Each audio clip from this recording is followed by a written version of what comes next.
years ago, the case of the Central Park Five shook New York City to its core.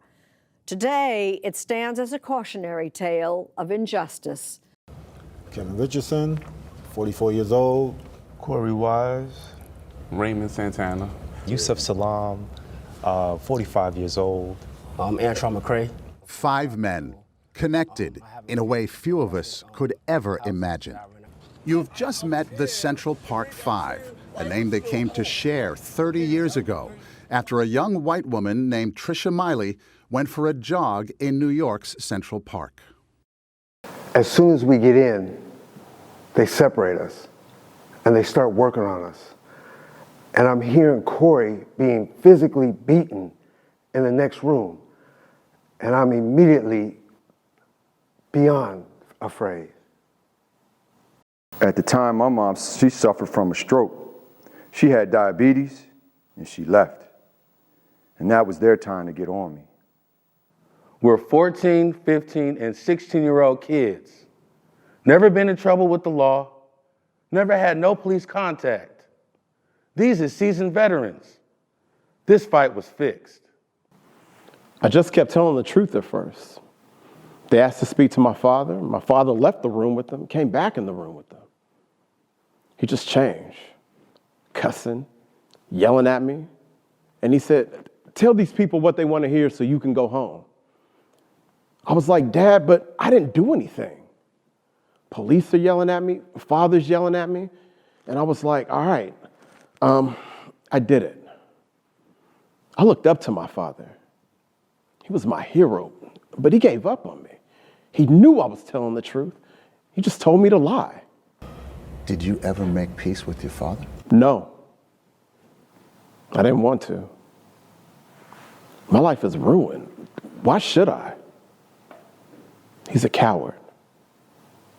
None of the 5 ever admitted to committing the rape. They blamed each other, damning admissions, even in the absence of physical evidence. No blood on their clothing. The semen doesn't match. The DNA tests come back negative.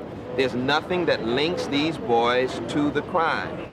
All were found guilty. 4 of the 5 served about 7-year sentences as juveniles, refusing early parole because it required admitting guilt. But the oldest of the group, Corey Wise, served time as an adult. In his 13th year in prison, Wise had a chance encounter with another inmate that would change the lives of all the men convicted of the rape. Matias Reyes spotted Wise in a prison yard. He was just talking to me. He was like, "Wow, you still here after all these years?" I guess so. They'd met years before, and he began to feel guilty that Wise was still in prison for a crime Reyes had committed. Reyes confessed that he alone committed the rape, offering details about the crime that only the assailant would know. His DNA was a match, and the men were exonerated. The city of New York eventually agreed to a $41 million settlement, about $1 million for each year of imprisonment. Did the money make it better? We were able to relocate, put our children in better situations. Besides that, no. No amount of money could have given us our time back. Is there a life lesson for what you've been through? Truth. I preach to my kids, just tell the truth, be true to who you are. Honestly, the last time I lied got me 7.5 years for something I didn't do. Yusuf Salam. Kevin Richardson. Raymond Santana. Antron McCray. Corey Wise.